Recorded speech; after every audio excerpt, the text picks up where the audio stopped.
नमस्कार, जय हिंद साथियों। आपके लिए एक और वीडियो लेके आए। खान सर का मोटिवेशन वीडियो है, देखिए, एंजॉय करें। जय हिंद जी। जो बच्चे हैं वो आपके इतने दीवाने क्यों हैं, इतने पागल क्यों हैं आपके पीछे? मतलब मेरे कमेंट सेक्शन में भरा पड़ा था खान सर कब आएंगे, खान सर कब आएंगे। मतलब ऐसा क्या जादू कर दिया आपने बच्चों के ऊपर? ये सवाल हम आपसे भी पूछते हैं, हमारे पे भी इतना कमेंट आया, इतना मेरे तो ऑफिस में लोग चले आए कि सर कब जा रहे हैं। अच्छा। क्योंकि हम लोग का तो एग्जैक्ट है, वही पढ़ाना है। हाँ। तो देखिए, हम लोग का मेन है कि बच्चों को जो जरूरत रहती है कि अगर लड़का पढ़ने आ रहा है ना, उसके मन में कोई डाउट ना रह जाए। हम उसको कहते हैं कि हम तुम्हें पढ़ा रहे हैं, दम है तो भूल के दिखाओ, दम है तो याद करके नहीं।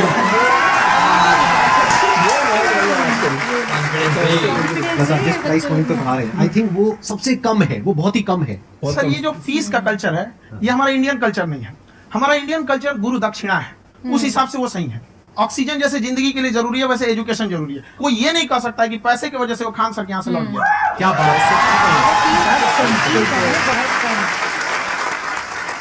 मैंने देखा कि आपका जो चैनल है कि ये पिछले 3 साल के अंदर अंदर ही ग्रो किया है। हमको जब चैनल शुरू हुआ तो हमने एक दिन में हम 4-5 वीडियो बनाए। एक हमको कुछ आता, आज भी नहीं आता इतना, तो हम देख के कैमरा वैमरा तो हम कंफ्यूज हो गए, बाप रे। तो हम एक ही दिन में वीडियो शूट किया, पढ़ाने वाला टॉपिक था हमको। उसके बाद कभी वीडियो नहीं, 6-7 वीडियो एक ही बार शूट कर लिए। और एक जो थे जिनका कैमरा वगैरह था, मेरे पास कैमरे भी नहीं थे उस टाइम, और कैमरा 35,000 का था। तो 6 महीना इसी में लग गया, जो 35,000 इसी में फंस जाएगा। तो उनके कैमरे से शूट किए, उन्होंने कोई चार्ज लिया, उसके बाद हम छोड़ ही दिए। लॉकडाउन लगा, तब हम कहे आप कैसे पढ़ाएंगे? तो 1 दिन 2 दिन करते करते अचानक लंबा हो गया। तब हमको लगा, याद आया कि ओहो, मेरा एक चैनल भी है वहाँ पे। तो उस समय उस पे लगभग 30,000 सब्सक्राइबर हो चुके थे। तो जैसे लॉकडाउन लगा तो उस पे पढ़ाना चालू किया। और पता नहीं क्या लोगों को पढ़ाई में इतना इंटरेस्ट आ गया कि आपका स्टाइल ऐसा है थोड़ा सा। आप आई थिंक पढ़ाई के साथ साथ में जो बीच बीच में आप थोड़ा बहुत छोड़ते रहते हैं ना, मतलब जो एंटरटेनमेंट चलता रहता है। ये बात हम देखिए, जब हम गुलाम थे ना, तो अंग्रेजों ने एक चाल चला था कि भारत को हम फिजिकली गुलाम रखेंगे 100-200 साल, मेंटली 1000 साल कर देंगे। उन्होंने पढ़ाई का मॉडल चेंज कर दिया। उन्होंने ऐसा डिजाइन किया कि ये टीचर की रिस्पांसिबिलिटी है, वो पढ़ा के चला जाए। टीचर की रिस्पांसिबिलिटी यहाँ खत्म नहीं हो जाती। पढ़ाना तो कोई भी पढ़ा सकता है, टीचर की इससे बड़ी रिस्पांसिबिलिटी होती है उसे समझाना। वो समझा कि नहीं समझा। अगर लड़का आपके समझाने के बाद डाउट रह गया तो ये आपकी गलती है। लड़का हमसे पूछता है, सर इतनी भीड़ है आपके पास, तो कहते सर डाउट कैसे पूछेंगे? हम कह, या तुम्हारा डाउट बचेगा तब ना पूछेगा तुम डाउट।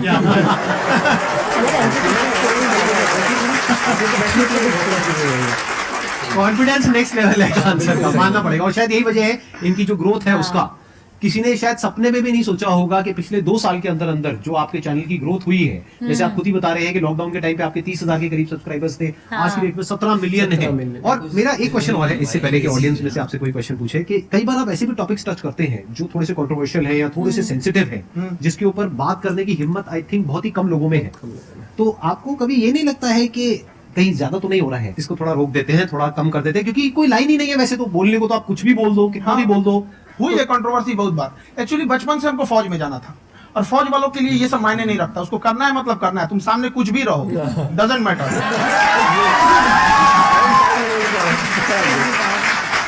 और मैंने YouTube पे देखा कुछ वीडियोस में कि आपका जो इंस्टीट्यूट है वहां पर आज से कुछ साल पहले कुछ बम गिरे थे। कुछ गिरे थे, कुछ तो बहुत सॉलिड जगह गिरा था, फटा नहीं वो। मतलब आपके आसपास? हाँ, बम को भी पता है कि टीचर की इज्जत किया जाता है। क्या बात है, क्या बात है। मैं समझ पा रहा हूँ कि ये आपके अंदर जो एटीट्यूड है ये कहाँ से आ रहा है, क्योंकि आप बचपन से ही फौज में जाना चाहते थे। माइंडसेट ही वो था। तो आप जंग के मैदान में ही खड़े हैं एक तरीके से। बस फर्क ये है कि आपके हाथ में कलम है, हथियार ना होकर के। हथियार से एक आदमी की जान जा सकती है, कलम से बहुत ताकत सही है। बोला। हाँ। शिक्षा एक ऐसा हथियार है ना, हर कुरीतियों से लड़ सकता है, हर तरह की समस्याओं से। और ये एक ऐसा हथियार है, मेटल डिटेक्टर में भी नहीं पकड़ाता है।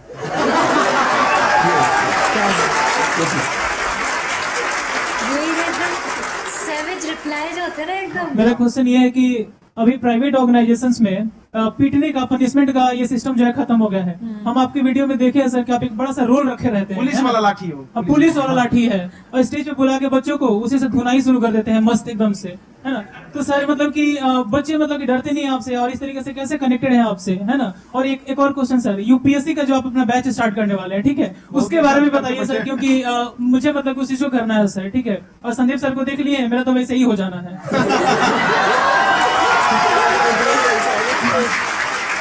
क्या हो जाना है?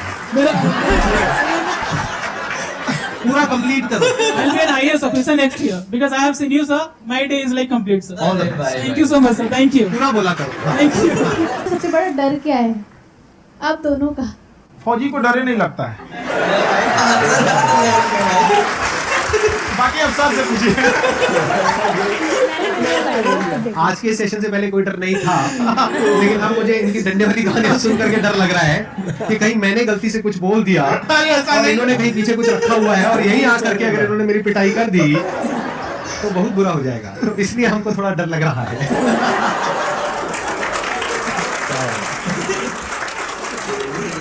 आपकी डेली कितने घंटे क्लासेस होती है?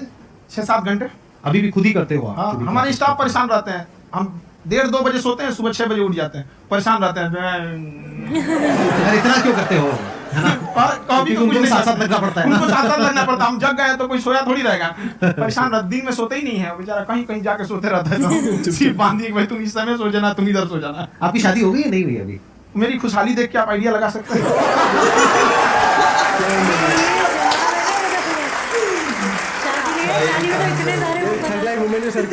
First of all I would like to say sir thank you so much to you and to your team कि आपने मुझे यहाँ आने का मौका दिया। एंड सर अब तक मैंने आपको सिर्फ फ़ोन या लैपटॉप में ही देखा है दोनों को, आज फर्स्ट टाइम लाइव देख रही हूँ तो बहुत अच्छा लग रहा है। तो मेरा क्वेश्चन ये है सर आपसे, जब हम लाइफ में कोई डिसीजन लेते हैं कि हमें ये पर्टिकुलर चीज़ करनी है, और क्योंकि हम डिसीजन लेते हैं तो हमारी आदत है कि पहले हम 4 लोगों से पूछते हैं कि तू बता तेरी क्या राय है, तू बता तेरी क्या राय है। तो उनमें से अगर कोई हमें कह देता है कि ये बेकार डिसीजन है मत कर, तो हमारा माइंड कहीं ना कहीं डाइवर्ट होने लगता है और उसकी वजह से हम अपना डिसीजन चेंज कर देते हैं। तो मेरा क्वेश्चन ये है कि कैसे हम अपने डिसीजन पे स्टिक रहे, कैसे हम जो दूसरे के ओपिनियन है उनको अफेक्ट ना होने दें अपने ऊपर। हाँ, कि दूसरे से सलाह लेने से पहले एक बार खुद उस पर रिसर्च कर लेना चाहिए, ताकि आप सामने वाला क्या सलाह दे रहा है आपको समझ में आना चाहिए। यहाँ पर ऐसा नहीं है, कई बार ऐसे होते हैं कि दूसरे वाले को एक्सपीरियंस होता है, तो अगर आपको पहले से आइडिया है, उसके बारे में आप बेहतरीन ढंग से रिसर्च किए कि क्या इसमें प्लस पॉइंट है क्या निगेटिव है, उसके बाद आप किसी से सलाह लेने जाइए। ये नहीं कि मन में आया सीधा बता गड़बड़ा जाएगा तुम वहाँ पे। पहले आपको R&D करना पड़ता है, समझा कि नहीं? और जिंदगी हो या गाड़ी, जीतेगा वही जो टाइम पे गियर चेंज कर रहा है। तो डिसीजन चेंज करना बहुत ज्यादा उन्होंने बहुत अच्छी बात कही है और मैं इसी बात पे थोड़ा सा और ऐड ऑन करूंगा कि ये जो आपने कहा ना कि अपने डिसीजन पे स्टिक कैसे रहे, ये कोई अच्छी क्वालिटी नहीं है, क्योंकि टाइम टू टाइम आपको अपने डिसीजंस को चेंज करना होगा। जैसे आपने 4 लोगों से डिस्कस किया, कोई इंसान कुछ पॉजिटिव बोल रहा है, कोई नेगेटिव बोल रहा है, उससे फर्क नहीं पड़ना चाहिए। डिपेंड ये करता है कि वो जो बोल रहा है उसका बेसिस क्या है। क्या वो किसी नॉलेज या एक्सपीरियंस के बेस पे बोल रहा है या ऐसे ही कुछ भी बोल रहा है? ऐसे ही बोल रहा है तो उसकी बात पे ध्यान क्यों दे रहे हैं? अगर किसी नॉलेज या एक्सपीरियंस के बेस पे बोल रहा है, फिर चाहे वो पॉजिटिव बोल रहा है चाहे नेगेटिव बोल रहा है, दोनों ही मायने रखता है। उसके बाद में रिसर्च करनी है और फिर रिसर्च करने के बाद में फाइनल डिसीजन अपना खुद का होना चाहिए। अब वो डिसीजन उससे अलग भी हो सकता है जो आपने पहले लिया था, और वो सेम भी हो सकता है। सर मेरा क्वेश्चन दोनों से है आपसे, how to deal procrastination and laziness. हमारा ब्रेन है ना, ये बहुत आलसी टाइप का, इसको आराम खोजना पसंद है। ये तो अब थोड़ा सा भी अब इसको आराम की ओर लेके चलेगा ना तो फिर उधर ही रहेगा। आप सोचेंगे 10 मिनट आराम कर लेते हैं ना, तो 10 मिनट 2 घंटा बना देगा। उसको टॉर्चर कीजिए, चल 10 मिनट बाद में उसको आप उस पे हावी मत। वो कह रहा है कि हमको आराम चाहिए, आपको यहाँ आराम मिलेगा, पहले काम मिलेगा। तो आप उसके हिसाब से मत चल। आपका मन कर रहा है थोड़ा सा देख लेते हैं, कोई नोटिफिकेशन आया, आप कोई काम कर रहे हैं, क्यों पहले काम कर लीजिए, बाद में देखिएगा ना नोटिफिकेशन। आप हावी मत होने दीजिए यहाँ पे। अगर आप 5 मिनट भी थोड़ा सा लूज पड़े ना, थोड़ा सा कमर सीधा कर लेते हैं, 2 घंटा बर्बाद कर दिया। हावी मत होने दीजिएगा उसको अपने ऊपर। प्रोक्रेस्टिनेशन को तोड़ने का एक ही तरीका है, सबसे छोटे लेवल पे ले जा करके उस गोल को तोड़ दो। यानी वो गोल बहुत बड़ा है, उसको ब्रेक डाउन करो, उसके सबसे पहले स्टेप पे आ जाओ कि उसको अचीव करने का सबसे पहला स्टेप क्या है। जैसे गाड़ी चलाना सीखना है, उसका सबसे पहला स्टेप क्या है? अगर घर में कोई नहीं है सिखाने वाला या सिखाने वाली, तो बाहर जा करके जो गाड़ी का ड्राइविंग स्कूल है उधर जा करके पैसे दे दो। अब फंस गए ना तो फंसा दो अपने आप को। दिमाग ये लगाओ कि अपने आप को कैसे फंसाया जाए। जब हम फंस जाते हैं ना तो फिर हमको वो काम करना ही पड़ता है। Then there is no looking back. जब तक आप सोच रहे हो तब तक सोच रहे हो, उसको बोलते हैं पैरालिसिस ऑफ एनालिसिस। आप सोचते चले जा रहे हो अपने माइंड में, मैं ये करूंगा वो करूंगा, और प्रोक्रेस्टिनेट हो रहा है, वो चीज टलती चली जा रही है। तो उसको छोटे छोटे लेवल पे ब्रेक डाउन करके उसको कर दो। That is number 1। और जैसे ही करना शुरू करते हो, कोशिश करो कि उसको जब तक कि आप सही से नहीं कर लेते हो, उसको छोड़ना नहीं है, तो आपकी लेजीनेस भी खत्म हो जाएगी। कई लोगों को तो हमने देखा जो सप्ताह में कुछ भी नहीं करता, वो भी संडे को आराम कर रहा है।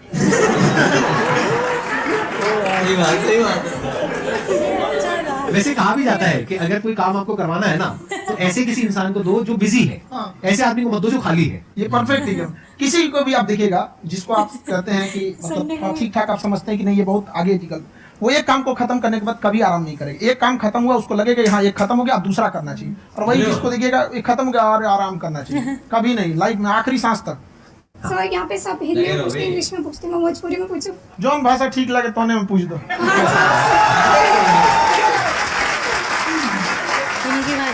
सर ये पूछे के चाहते नहीं कि जैसे हमने के पढ़ाई करेगी सर, तो कभी कभी डेली टारगेट्स जो होला वो कंप्लीट ना होला, अगर टारगेट्स कंप्लीट भी होला तो फिर ऐसा इरिटेशन या फिर वो एंजाइटी या फिर कि और करना है या फिर अभी नहीं हुआ, वो चीज़ हमेशा रहेगा, तो वो कम कैसे करा जाए?